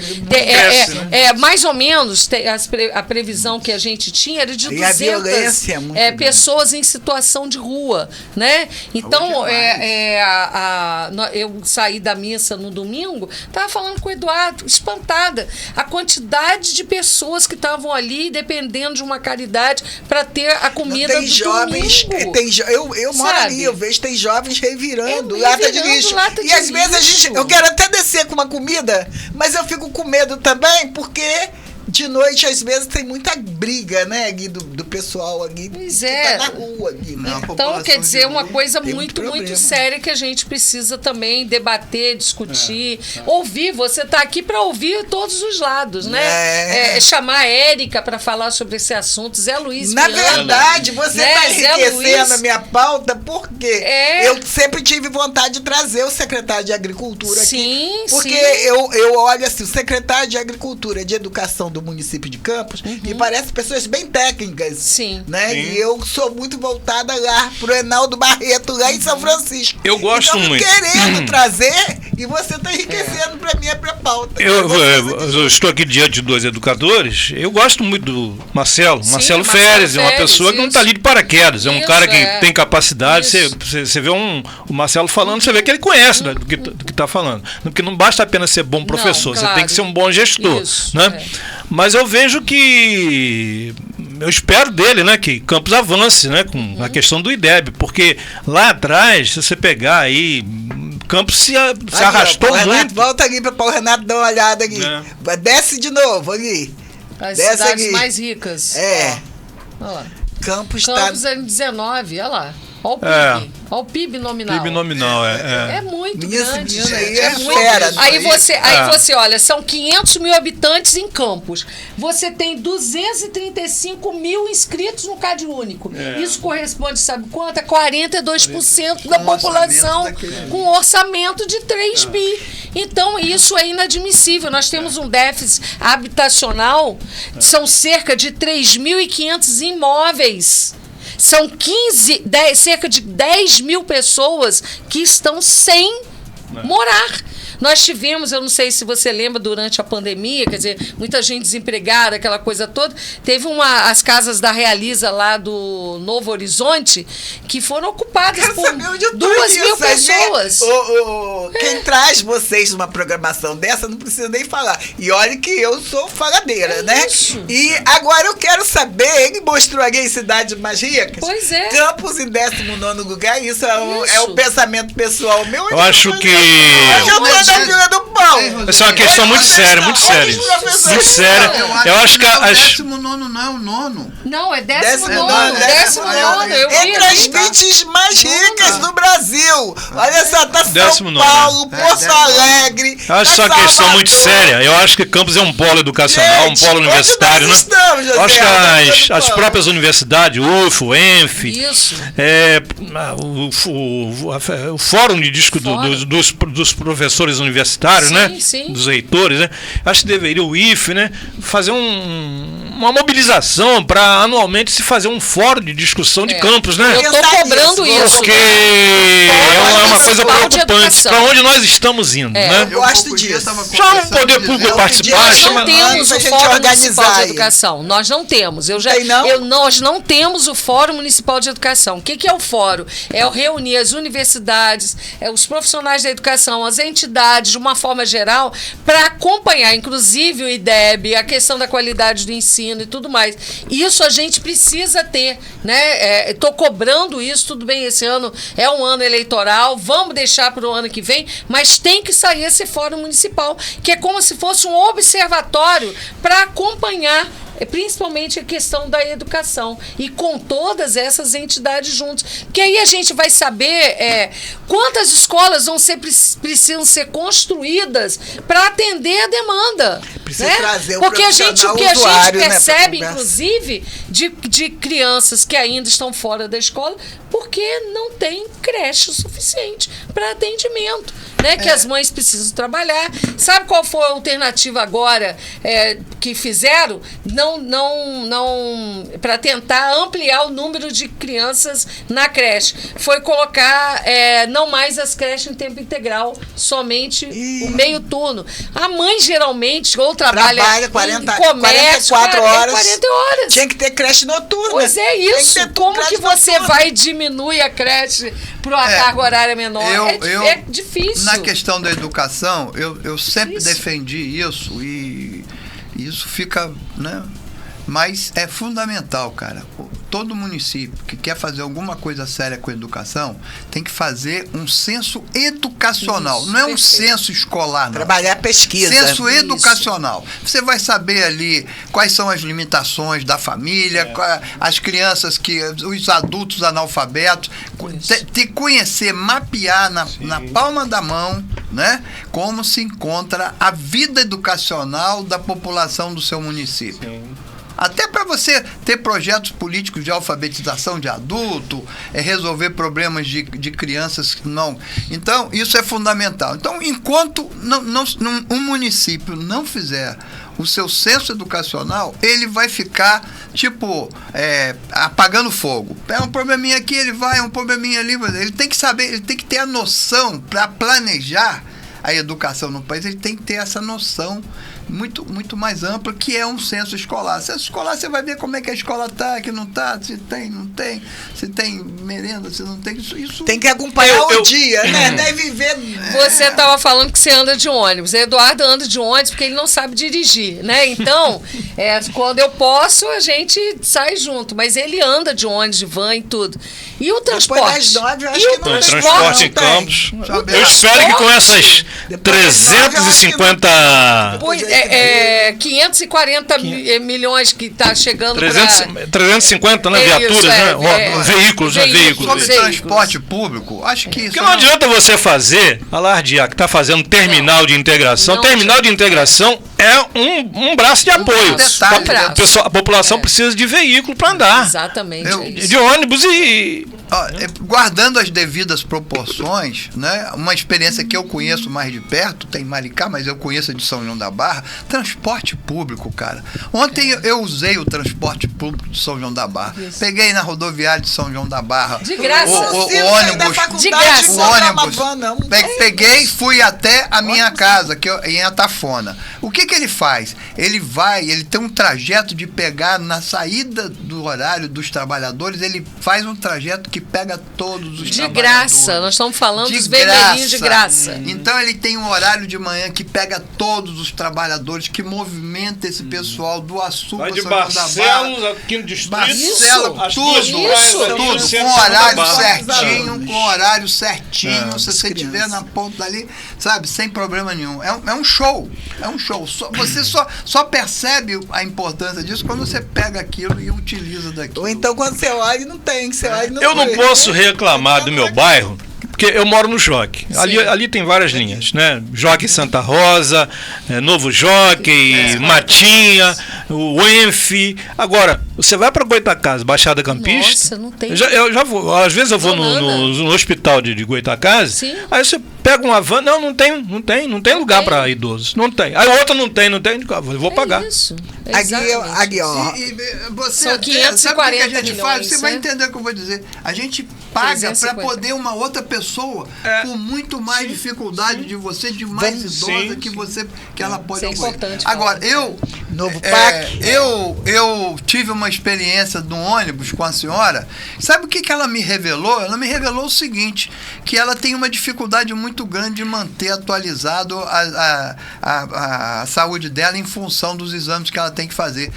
Ela me disse o seguinte, que ela pega num local, num posto de saúde perto da casa dela, mas ela tem que se locomover para ela mora lá na Penha, tem que se locomover para Nova Brasília para fazer um exame em Nova Brasília, que depois tem que ir para um outro lugar distante do bairro dela. Não é nem centralizado, não. Ela anda a cidade inteira para ter acesso aos exames que ela precisa. Eu tô aqui com uma menina aqui, ela tá internada, ela tá no Rio fazendo uma cirurgia, a Secretaria de Saúde bancou tudo e tudo pra ela ir. Só que ela não teve como ir nem como voltar. Só.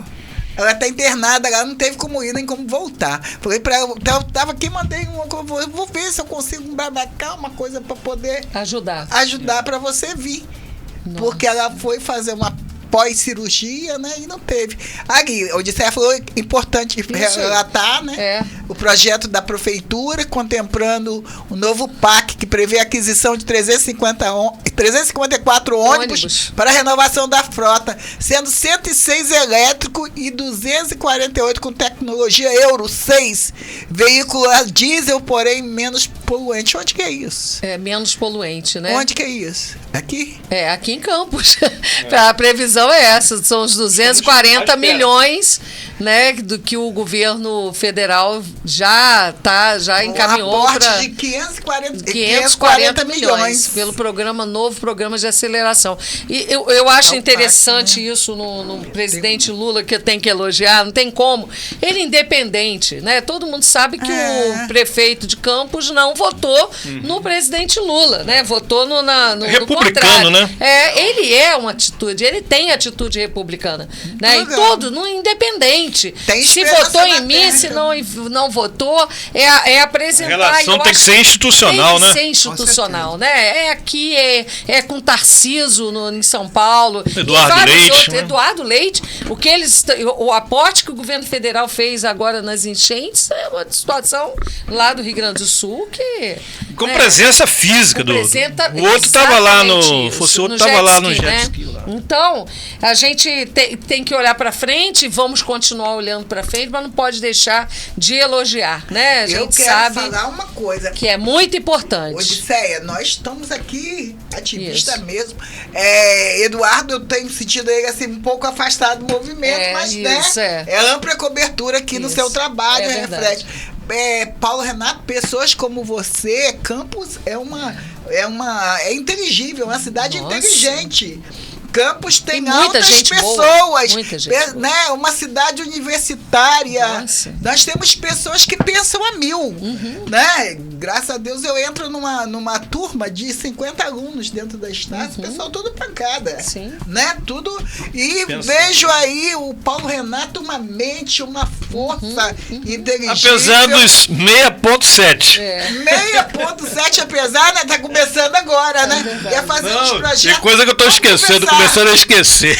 Eu tenho que anotar, não ó. esquece. Tá aqui, ó. Você esquece. Odisseia parece tão novinha. Odisseia. Nada, já com 60 anos já. Não, Odisseia, ela é. Mas a vamos falar cabeça, assim, né? A idade tá na cabeça. Saúde, né? Saúde mental e física. E vamos lá. E quando a gente ia começando, eu vi um papo assim, muito interessante que eu tenho olhado, ouvido até de longe aqui, mas que tem me doído muito, que é a questão do americano e Goitacás. Só eu que sou Goitacás aqui.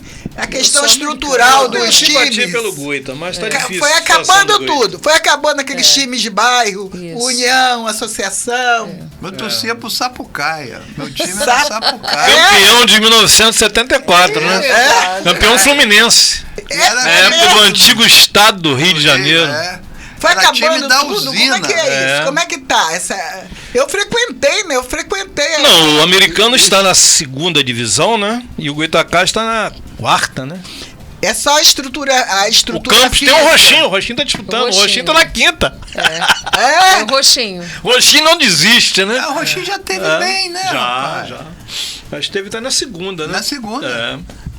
Você acha que esfriou mais o movimento? É geral? É Brasil? Ou é Campos mesmo? Como que é? O futebol mudou muito, né? Mudou muito. O futebol cada vez mais exige uma profissionalização que os clubes de Campos abandonaram ou nunca tiveram, né? Você acha que há uma distância cada vez maior entre os grandes clubes e os menores, né? O orçamento dos grandes clubes estão cada vez mais se distanciam, né? Porque o futebol virou um grande negócio, né? A chamada indústria do entretenimento, né? Você tem jogos da Série B do Campeonato Brasileiro que são transmitidos para a Europa, né? O campeonato da Série A nem se fala. Então você tem lá um garoto se exibindo para o mundo inteiro. Então esse avanço das novas tecnologias tornou o esporte, o futebol em especial, né, que é o mais popular, uma coisa grandiosa, né? O orçamento do Flamengo é bilionário, né? 1,4 bilhão, né?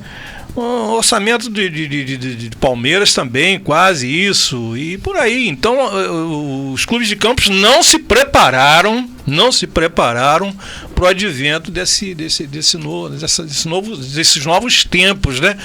Do que acompanham o futebol hoje em dia, né? O Goitacás, houve também péssimas gestões. O Goitacás vendeu lá um patrimônio. Os clubes se endividaram, né?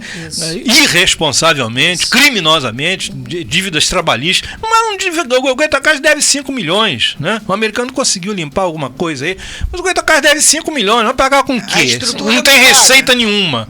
Alienou o patrimônio da Vila do Curumim. E agora estão querendo uma parte, estão brigando lá, uma parte não quer que o Arizão vá a leilão e outra parte já deseja, a diretoria que está no comando lá deseja construir, o que eles falaram, uma nova história em um outro novo endereço. Agora o americano teve essa experiência, né? Deu certo. Não está dando, porque não tem estádio, não tem casa para jogar. Não tem casa para jogar, não tem renda, não tem receita. Agora, tem um CT moderno. O americano tem um centro de treinamento que poucos clubes no Brasil têm. Lá em Guarulhos, longe da cidade. É difícil também você acostumar o torcedor a sair daqui do centro da cidade, dos bairros aqui, e ir lá para o quilômetro 8, né? Quilômetro 8. Ali é Parque Santos Dumont, não sei Parque se... Santos Dumont. É um pouco distante, né? É distante. É um lugar que não tem ônibus, né? Que não fica na beira do asfalto, CT do Americano. Você tem que entrar uma distância de 2 km mais ou menos. Do lado direito, quem vai para Travessão. Então você tem que ter linhas de ônibus, você tem que ter estrutura para fazer o estádio funcionar. Exato. E concluir, né? Porque a Imbeg até agora prometeu e não cumpriu. Porque também acabou um pouco a cultura de frequentar clubes, né? A violência não contribui para isso. Você acha também que esse tempo agora, esse tempo mais Eu acho que aqui em Campos não. A desmaterialização. Não, acho que aqui em Campos não existe isso não. Violência no estádio, acho que não atingiu esse mal. Por enquanto não chegou a Campos. Torcidas organizadas aqui são pacíficas. Isso. Brigam só nas redes sociais. E tem que brigar pro time continuar existindo. Exatamente. Né? Tem que se perder une para isso, né? Para garantir a existência uma rivalidade do clube, tem que ser sadia, né? A questão do Goitacás trouxe um pouco a discussão, mas nós temos aí clubes que a gente quase não ouve falar mais o tênis e mais os clubes sociais, né? O campista tomava o clube, né? Saldanha, foi tudo da interioranas assim, parando, né? É uma coisa que vem acontecendo no silêncio. Os problemas quando aparece, não tem quase mais jeito. Você acha que não tem jeito, então? Você que está mais aí dentro dessa... Não tem jeito? Pro Goitacás agora. Você acha que... Não, acho difícil, muito difícil a situação do Goitacás. O Goitacás é um clube muito problemático. Até mesmo aquela ascendência que os clubes do interior eles trabalhavam em formar novos jogadores. Hoje isso não acontece nem isso mais, né? Porque não estão jogando, né? E os grandes clubes nem se movimentavam nesse sentido. Deixava para a formação lá dos times menores. Campos. Isso aí você tem que tirar o chapéu para a cidade. Sempre foi um grande celeiro de craques de futebol, né? Didi, Amarildo, Pinheiro, agora recentemente. O Americano, todo ano, ele vendia um jogador. Um jogador que ia para um clube de maior projeção. Mas hoje você não vê mais. Isso. Porque os próprios clubes grandes já estão fazendo isso, né? Criando lá a sua escolinha para preparar o cara. Hoje... Acho que foi contratado. Hoje tem muita coisa, a figura do empresário também, né? Se apoderou muito dos clubes grandes, né? Hoje tem uma figura nefasta até para muitos clubes, que é a figura do empresário, né? E coloca lá o jogador e... Botafogo é um exemplo, né, disso. O dono lá, né? Dono. Agora você vê, eu estava passando aqui ainda há pouco pelo campo no Municipal e do outro lado tem o Ipiranga, né? Quer dizer, o Goitacás Americano não podiam fazer, né, convênios com esses clubes para fazer daqueles campos ali, campos praticamente desativados, né? Gente, Guarulhos um núcleo para trabalhar essa base, né? De pensar garotos aqui, ali, acolá, um município tão grande como Campos. E outros municípios, né? Historicamente, mas aí já produziu grandes craques. Odisseia olhou, lembrei, coloquei lá no fundo, Mátria, ganhei. Vou levar, eu sou daquelas também. Vocês estão falando em livros? Eu tenho 500 livros lá na medicina. Ganhei. Fora isso que eu tinha, eu ganhei. Olha, tem livros lá relicários. E né? essa revista aqui, a Mátria, que eu tô te dando aqui, né? Ela é muito interessante. Ela foi a Raquel Ghisoni. Ela faleceu no ano passado. Ela que foi uma idealizadora dessa revista. É da Confederação Nacional dos Trabalhadores de Educação. Nós estamos... a confederação, ela abrange mais de 1 milhão de pessoas, de profissionais de educação do país inteiro. Então, é uma baita de uma potência, né? O presidente atual, que é o Heleno Araújo, ele faz parte do Fórum Nacional de Educação, né? Um guerreiro lutador, e essa Mátria, todo mês de março, a gente faz, né? E tem várias entrevistas, sim, Mátria. Muito interessante. Feminino, né? De pátria? Exato, é Mátria. E aí a gente aí traz sugestões, livros, filmes, entrevistas, Quero né? falar para os homens, perderam. Para Perdeu. que a gente possa discutir sobre política, discutir sobre o dia a dia das mulheres, dos profissionais da educação.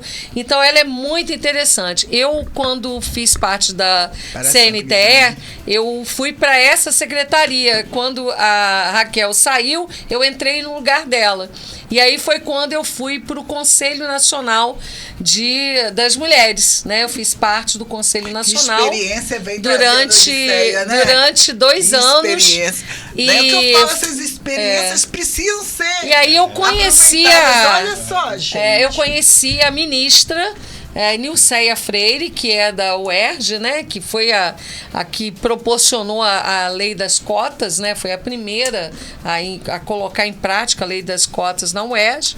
E logo depois, quando eu fui chamada, né, eu concorri aqui para vereadora, Renato Barbosa, né, eu fiquei em segundo lugar, e aí eu fui trabalhar com a ministra Nilceia Freire, né, lá em Brasília.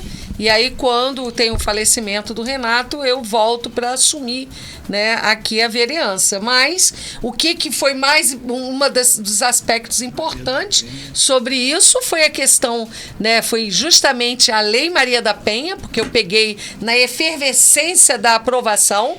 Então, a tarefa lá era assessorar a ministra, mas principalmente andar pelo Brasil afora falando sobre a Lei Maria da Penha, para que ela pudesse ser conhecida e sair do papel e ir para a prática, né? E a outra questão, e inclusive trabalhei com a Cida, que é a atual ministra, né? Ela era da política de violência doméstica. E aí hoje virou a atual ministra. E uma outra coisa interessante, Roseni, eu vi lá esses dias aí a comemoração, não sei quantos anos da Delegacia de Mulheres, 10 anos da Delegacia de Mulheres aqui de Campos, e foi uma coisa interessante que eu acho que é importante falar aqui. A gente até que é o que trabalho, mandei pra Gabi, quando eu fui para Brasília, eu fui verificar o porquê a Delegacia de Mulheres não saía daqui. Entendeu? Não saía, não tinha jeito. Porque tinha que ter a parceria dos 3 poderes. Lá eu descobri isso. Tinha que ter a parceria do governo federal com obras, com recurso. E isso já estava na pauta. Tinha que ter o Estado com recursos humanos. Então, a gente dependia de provas, para poder ter. E o terceiro, o município tinha que ceder um terreno para a construção da delegacia. O terceiro a gente não estava conseguindo, que era isso. Aí, eu, quando voltei para cá, nós fizemos uma audiência pública, reunimos mais de 200 pessoas, discutir, né? Trouxemos a ministra Nilceia Freire aqui e nós decidimos na audiência, junto com a ministra, de que a gente faria na delegacia legal. Então, o poder municipal já não precisou mais e a gente conseguiu aqui fazer a obra, né, com dinheiro que já estava destinado e o Estado com a prova para poder colocar. Hoje a delegacia, né, nós estamos assim, precisa ainda muito... Porque o atendimento não é porque os profissionais lá que trabalham não são bons, são competentes, mas é muito reduzido o número de pessoas lá. Então, as pessoas que vão para lá por violência doméstica, o que for, levam horas para ser atendidos. Porque muitas das vezes não tem isso. Tem que ter uma equipe. E não tem jeito. Tem que ter a mulher atendendo a mulher. Porque é muito difícil para a mulher que sofre a violência doméstica tomar coragem até de saber ir, que está sofrendo, né? Exatamente, tomar coragem de ir fazer a denúncia. Porque antigamente, inibe, né? Antes da Lei Maria da Penha, não querem contar era só pagar uma cesta básica que o agressor estava liberado. E hoje não é assim, né? Você tem realmente toda uma lei, né, que precisa ser cumprida e às vezes até por falta de conhecimento, alguns homens chegam para mim mim, mas não tem a Lei João, não? Por que só tem Lei Maria da Penha? Por que só tem delegacia das mulheres, não tem a delegacia dos homens? Aí eu falei, delegacia dos homens já existe, é a delegacia legal, né? Nós, mulheres, é que precisamos, pela vulnerabilidade, né, pelo tratamento, o número crescente de feminicídio, gente. A sociedade é patriarcal, né? A gente vê, infelizmente, que o número de feminicídio cresce a cada momento. Né? Essa coisa do machismo, dele achar que ele é dono da mulher, não aceita o término do relacionamento. É isso. E casos de mais casos aqui em Campos. A gente pode citar N casos. O primeiro... A gente tem debatido bem, mesmo essa questão aqui, da violência é muito grande. Não cessa e não reduz. E aí a gente vê que as delegadas que lá estão... Agora, há pouco tempo, a pastora, o marido matou. É isso aí. Fisicamente. É isso. Então precisa ter realmente a delegacia de mulheres funcionando com estrutura. Ele falava... Ele ameaçava ela anos e anos e anos e anos e anos e anos e anos. A patrulha Maria da Penha, nós só temos uma para atender a região. Não pode ser isso. Nós temos que ter 24 horas de atendimento da patrulha. Porque eu já levei, quando era na delegacia legal, eu já levei casos de mulheres que sofriam abusos, né, e violência doméstica. O atendente chegava e falava assim: a senhora tem certeza que a senhora vai denunciar o seu marido? Porque ele pode ser preso. Aí eu olhava assim...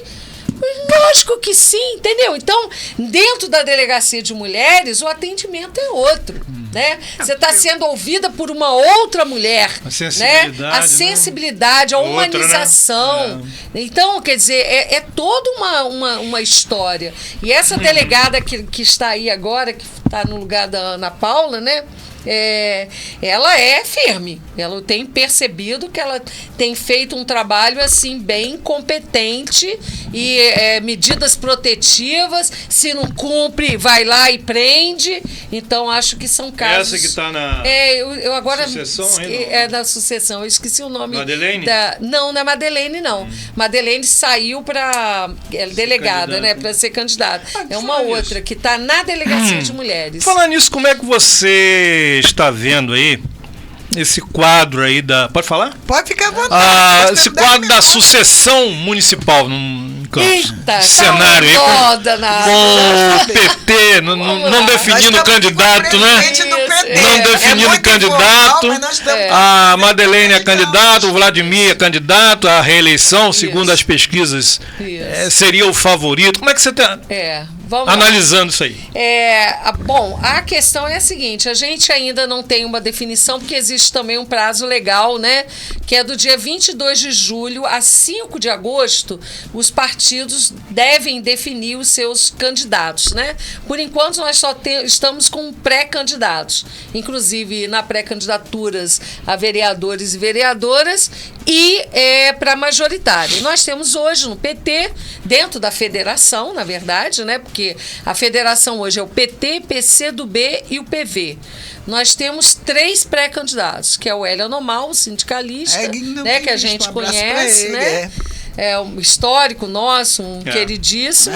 O Jefferson, saudade dele, vou trazer ele que aqui. Né, já foi ex-reitor, que é um maravilhoso aqui, participou conosco, gestor de primeiríssima qualidade. E a nossa deputada atual, Carla Machado. E qual é a teoria que colocam que ela não pode ser candidata, né? Alguns falam que sim, outros que não. Porque em Minas Gerais você tinha vários prefeitos e prefeitas que pulavam de um município pertinho para o outro. Né? Então considerava-se o terceiro mandato. Manter aquele continuismo do regional, né? O caso de Carla, no nosso entender, é diferente. Por quê? Ela se candidatou, foi reeleita, só que ela não cumpriu o segundo mandato dela. Ela cumpriu 1/3. Hoje ela está como deputada estadual em uma outra, né, vamos dizer, função e no outro cargo. Então esta lei não se aplicaria a ela. Bom, quem é, no nosso entender, a pessoa que é capaz de fazer um enfrentamento ao Vladimir? Carla Machado. Nas pesquisas dele e de outros candidatos, ela aparece em torno de 18% a 20%. Não tem nenhuma pesquisa nossa, não, que podia dizer, não, pesquisa do PT. Não é. Então, efetivamente, nós estamos aguardando a consulta ao TSE, que é o Tribunal Superior Eleitoral, e a gente acredita que, tendo essa consulta sendo positivo, nós vamos estar lançando a Carla Convenção em agosto, né? Do PT, do dia 22 de julho a 5 de agosto. É isso mesmo. Né? E aí, lógico, ali, tendo a convenção, os pré-candidatos vão se unificar. Carla não podendo ser candidata, porque o TSE, né, julgue, né? E ela também vai estar unificada com quem for o candidato, que no caso, ou o Jefferson ou o Elinho. Então, nós estamos fazendo essa tarefa. O partido não está dividido, não é porque tenhamos 3 pré-candidaturas. Mas não um desses divisão. pode ser o vice dela, se ela for? Pode ser. Então, nós não estamos divididos, muito pelo contrário, estamos unificados. Professor Luciano D'Angelo cuidou muito bem da nossa nominata de vereadores e vereadoras. Hoje nós temos a chance de fazermos 2 candidatos a vereadores, né? Então nós estamos com a nominata... 2 vereadores eleitos. Né? 2 vereadores eleitos, né? Então nós estamos com a nominata bem forte, sabe? De movimentos sociais. Eu não vou falar o nome de todo mundo aqui para não... Eu, como presidenta, não vai ficar ruim. Mas na minha intuição, aí, da minha cabeça, lógico, para mim faz 2 mulheres. Bem, mulheres, sabe? então. Bem forte. Nós estamos com uma nominata bem forte. E, assim, de movimentos sociais organizados e sindicatos, presença sabe? de rua boa, né? Presença de movimento social, sabe? Sindicatos. Então, nós estamos com uma nominata bem forte. Para fazer precisa da legenda ter 10.500. Né? Vou fazer. E aí, pelo que a gente está fazendo de conta, nós temos 13.500. Né? Então, dá efetivamente para a gente conseguir fazermos 2. E aí, junto com as outras, né? É o PCdoB e o PV. Tô torcendo por você. Eu votei em Odisseia sem ser a última para prefeita, outra eleição. E você sabe, na hora, eu votava aqui no São Benedito, na hora eu perdi o número. Aí, sabe o que aconteceu? Perto da pontual tinha um carro. Isso. Com o número de Odisseia. Meu Deus, como que eu vou conseguir? Não tem? Perto de um carro. Eu torço perto muito, da sabe? Pontual ali. E aí eu falei, Tem chance de o pessoal fechar com o PT em Campos, não? Pois é, ainda está em debate. Tá? Ainda está em debate. A federação lá é a Rede, né? Fabrício Lírio. E o PSOL é o... Ai, meu Deus, como é que fugiu a mente o nome do presidente atual? O pessoal que é o menino, é o namorado da filha de namorado de Gisele. É de Gisele. Meu Deus, o amigão. Mas fugiu aqui, Gisele, estamos ficando velha. Isso mesmo, ele é do Ferreira. Ai, meu Deus, ele é do Ferreira Machado, um companheirão da educação. Eu gosto de participar do Simprozep. Não gosta. Ele já me disse não, Wanderson, nosso amigo já me disse não por não, não que eu não posso. Eu gosto muito dele. Ele e Giza são maravilhosos. Eu gosto muito dele. Então, eu acho que assim, essa questão quando o programa vai começar, é que ele está perto de terminar. Nós temos que fazer a segunda parte desse programa. Você tá me devendo, eu devendo a você. Eu devendo a você, porque já está perto, mas vamos embora. Começar a despedir a conversa para falar. O que eu queria, assim, até Eduardo também ficou devendo muito. História. Eduardo dizem que por trás de um grande homem tem uma grande mulher, então aqui é o contrário. Um grande homem por trás de uma grande mulher. O que eu lamento muito, quer dizer, questões que há 20, 25, 30 anos que a gente discutia sobre educação lá atrás, a gente continua discutindo hoje. E isso dá sabe, deixa a gente... Tem que voltar. E tem responsabilidade com isso. É muito ruim isso, é uma sensação muito ruim. Agora, mas também a gente vai voltar aqui... Se a gente com certeza. Mas se a gente tivesse vivo daqui a 20, 30, 40 anos, nós voltaríamos aqui. Sabe? E os nossos problemas seriam basicamente o mesmo, desde que o modelo econômico que esse país está estruturado fosse radicalmente modificado. Verdade. Entendeu? Então você vive num país que você tem uma concentração de renda. O Brasil tem bilionários. Esses bilionários se fizeram durante a pandemia. Isso não justifica, cara. Humanamente isso não justifica. E quando você tenta mexer com esses caras, como por exemplo, botar na pauta da Câmara, né, a questão do imposto sobre grande fortuna, a auditoria da dívida. Auditoria da dívida, isso há uma reação assim, parece que a gente está falando de alguém que sabe, que está propondo um infanticídio, está propondo uma chacina, está propondo alguma coisa. É demonizado profundamente. Então, para a gente poder sentar aqui e ter uma conversa muito melhor do que a gente já fez e continua fazendo. A gente se decepcionou um pouco porque a gente pensava além do tempo. Então o tempo da conversa é agora. E aí eu vou dizer uma coisa para você. O governo do Lula, ele é um governo, a gente diz assim, o poder, não, Lula não tem poder. Lula é um grande articulador e está à frente de um governo. Quem tem poder são os grandes empresários. Esses caras é que fazem que uma pessoa como Lula possa entrar no meio e negociar, avançar aqui, tirar um pouquinho do orçamento para dar comida, para dar casa, para dar um pouquinho. E esse pouquinho que tira e que tirou, a gente viu a reação disso no governo Temer e no governo Bolsonaro. Parece que era coisa do demônio, né? Parece que era o pouquinho que tirou do orçamento para poder fazer políticas públicas para incluir essa população na nossa sociedade. E eles veem isso como algo que é, assim, um absurdo, né? E tem os discursos, a gente vê isso a cada momento, em cada lugar, esse tipo de discurso, né? Como se o conviver com o outro, o bem do outro é o meu bem, sabe? Eu quero o outro tão bem quanto eu, porque eu vou ficar bem sabendo que ele está bem e ele vice-versa. Essa é a lógica. Eu não estou sendo utopista, o mundo está caminhando para que, se a gente não pautar as relações, né, de poder dentro do mundo inteiro, com essa perspectiva, a gente vai se caminhar para uma barbárie, né? Exatamente isso. Gente, olha, eu preciso dividir um minuto e meio pra gente concluir, porque essa programação ela repete 1h da manhã. Mas eu quero convidar vocês para voltar. Olha, forma aqui com a gente. Eu quero com certeza. Pedir. Você estava falando de um trabalho que você está começando a desenvolver. Você pode repetir o trabalho, a gente concluir essa primeira parte dessa live. Vamos porque nós precisamos manter aí essa cultura, essa cidade inteligível. Nós temos uma cidade inteligível. Nós temos uma cidade disposta a parceirizar e levar os problemas e abrir para discussão. E para gente, no meu caso, isso para mim é um desabafo. É um espaço que eu tenho para desabafar. Com certeza, compartilhar com as pessoas. Que alguém esteja me ouvindo. Muita gente, você vai ver. Para que alguém esteja me ouvindo. Seja para concordar, para discordar, não importa.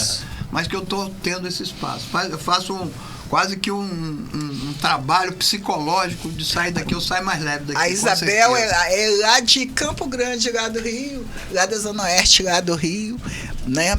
Então, acompanha a gente. Essa live a gente tem tido, assim, vai ficar aí um material excelente. Eu tenho certeza que daqui não saiu ainda o que tem que sair, né? Que é muito material. É uma vida, né? Obrigada. Eu quero agradecer você, Odisseia. Odisseia estava me devendo esse programa. Há um tempo. Aqui, ó, 4 anos. Uns 4 anos que eu tô. Vamos lá. Agora você vai trabalhar Você falou que quer trabalhar na rede, né? Eu tô querendo utilizar mais as redes sociais e fazer qualquer coisa aí. Desenvolver qualquer projeto desse aí. Não tô parado, não. Tô aposentado, mas não tô parado. Já tá dentro aqui com a gente, graças a Deus. Vocês gostaram da estrutura? Muito bom, muito bom. Gostei. Não tinha visitado a Rádio Aurora, a Rede Aurora, agora... Seja bem-vindo à casa. Estou apresentado à casa. Eduardo nunca tinha participado de programação aqui, não. Então, Eduardo é uma relíquia nossa de Campos, né? Campos tem... E eu quero que você volte, Eduardo, que a Odisseia volte também. Eu estava preocupada com o período eleitoral. Não sei até quando você pode participar. Eu não sei, porque eu estava preocupada por isso. A convenção é dia 22 a 5 de agosto, entendeu? É onde define. É onde define, né? Ah, tá. Então até dia enquanto, 20 de julho você pode. Exatamente. Até dia 20 você exatamente. pode. A gente precisa colocar aqui informações. Eu aprendo muito aqui. Eu tenho aprendido muito. Você já citou ali, né? Trouxe uma pauta muito interessante. Sabe, né, abriu muitas vertentes. Foi muito bom, né? Eu já tinha participado aqui de algumas entrevistas com vários outros, né? Inclusive com o Edmar. O Pitaco. Hoje é dia dele. Zé Alves também é presente. O Germano também. Germano, né? Então, Germano Quinta. Isso, eu já participei aqui, inclusive eu acho que é importante isso, mesmo que a gente tenha divergências de ideias, né? Da gente colocar as nossas opiniões. Então, é importante a gente falar sobre a mulher, né? Sobre a violência doméstica, sobre o espaço de poder das mulheres, né? Que cada vez avança mais. A questão de hoje, por exemplo, a gente ter 52% do eleitorado de mulheres e ter em Campos, nenhuma mulher na Câmara, né? Verdade. E a pouca representatividade a nível do Congresso Nacional, estadual. Então, e vamos lembrar de uma delas, Maria da Conceição Tavares. Maria da Conceição Tavares. Vive. Eu acho. Maravilhosa. Olha, então na terça-feira, muito obrigado. Obrigada mesmo. Para mim foi um dos melhores programas. Obrigado a você. Entre amigos, né? Com pessoas aqui oficiais mesmo. Que eu admiro muito, a Luísa Paz Scalaghi, minha neta. A Luísa tá ali. Abraço pra ela, beijinho da vovó. Tá com probleminha para entrar na faculdade por causa da escola que ela estudou lá no primário, mas tá aí, já entrando aí. Beleza. Não quer me dizer qual não, tô com o maior medo de ser enfermagem. Com medo, porque a gente não quer dizer. Uma luta sua, dela, né? Da questão da enfermagem, não é? Do piso. Isso. Né? Do piso, né? Tamo aí. Então, gente, até terça, se Deus quiser e Deus quer. Muito obrigada a todos que vão participar dessa live. Obrigada, Odisseia, pela revista aqui, ó. Mátria, né? Perderam um pouco, né? Mas o espaço cada vez mais. Tchau, gente. Até terça. Até logo. Um abraço.